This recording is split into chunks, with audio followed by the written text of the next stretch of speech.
ಹಿಂದೆ ದೇವಾಸುರಿದ್ದ ಕಾಲದಲ್ಲಿ ಕೈಕಾ ಮಾತೆ ಮಾಡಿದ ಸಹಾಯಕ್ಕೆ ಬಿಟ್ಟು ತಂದೆಯವರು 2 ವರಗಳನ್ನು ಕೊಟ್ಟಿದ್ದರಂತೆ. ನಾನು ಅದನ್ನು ಕೇಳಿದ್ದೇನೆ ಸ್ವಾಮಿ. ಮಾತೆಯವರು ಈಗ 2 ವರಗಳನ್ನು ಕೇಳಿಕೊಂಡಿರುವ ಸೀತಾ.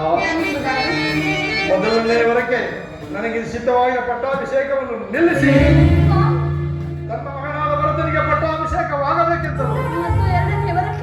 ಇನ್ನು 2ನೇ ವರಕ್ಕೆ ನಾನು ನಾರುಮಡಿಯನ್ನು ಜಟಾವೃತಧಾರಿಯಾಗಿ 14 ವರ್ಷಗಳ ಕಾಲ ಪ್ರವೇಶವಿಲ್ಲದೆ ವೃತ್ತಿಯಿಂದ ಅರಣ್ಯದಲ್ಲಿ ವಾಸ ಮಾಡಬೇಕು ಮಾತೆಯನ್ನು ಕೇಳಿಕೊಳ್ಳುತ್ತಾ. ಇದೆಂತಹ ವಿಷಮ ವಾರ್ತೆಯನ್ನು ನಾನು ಕೇಳುತ್ತಿದ್ದೇನೆ. ನೀವು ವನವಾಸಕ್ಕೆ ಹೋಗಲೇಬೇಕು. ಪಿತೃವಾಕ್ಯ ಪರಿಪಾಲನೆ ಮಾಡುವುದು ಪುತ್ರನಾದ ನನ್ನ ಕರ್ತವ್ಯ. ಆದ್ದರಿಂದ ನನ್ನನ್ನು ಆದಷ್ಟು ಶೀಘ್ರವಾಗಿ ಬೇಡಿಕೊಳ್ಳುತ್ತಾ. ಇದರಲ್ಲಿ ನಾನು ಮಾಡಿದ ಅಪರಾಧವಾದರೆ ಸ್ವಾಮಿ,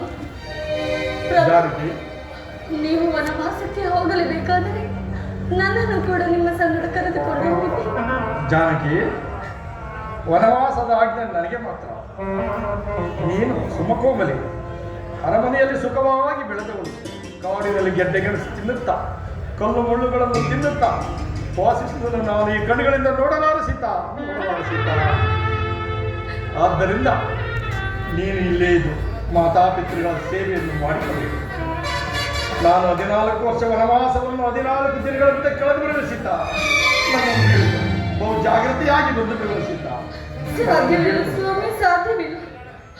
ದೇವರಿಲ್ಲದ ಗುಡಿಯಂತೆ, ಸೂರ್ಯನಿಲ್ಲದ ಗಗನದಂತೆ, ಕಮಲವಿಲ್ಲದ ಕೊಳದಂತೆ, ನೀವಿಲ್ಲದ ಈ ಅಯೋಧ್ಯೆಯಲ್ಲಿ ಹರಿಕ್ಷಣವು ಜೀವಿಸುವ ಶಕ್ತಿ ನನ್ನಲ್ಲಿಲ್ಲ.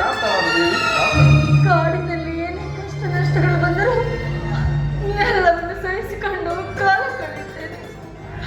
ಮರದ ನೆರಳು ಮರವನ್ನೇ ಆಶ್ರಯಿಸಿದಂತೆ ನಿಮ್ಮ ಚರಣದ ಸಹಾಯ ಮಾಡಿ ನನ್ನನ್ನು ನಿಮ್ಮ ಸಂಗಡ ಕರೆದುಕೊಂಡು ಹೋಗಿ.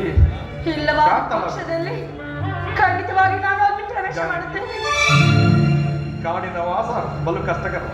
ಕಲ್ಲು ಮುಳ್ಳುಗಳಿಂದ ಕೂಡಿದ ಘೋರಾರಣ್ಯದಲ್ಲಿ ನೀ ದುಸ್ತಾರವಾದ ನನ್ನ ಮಾತನ್ನು ಕೇಳಿಸಿದ್ದ.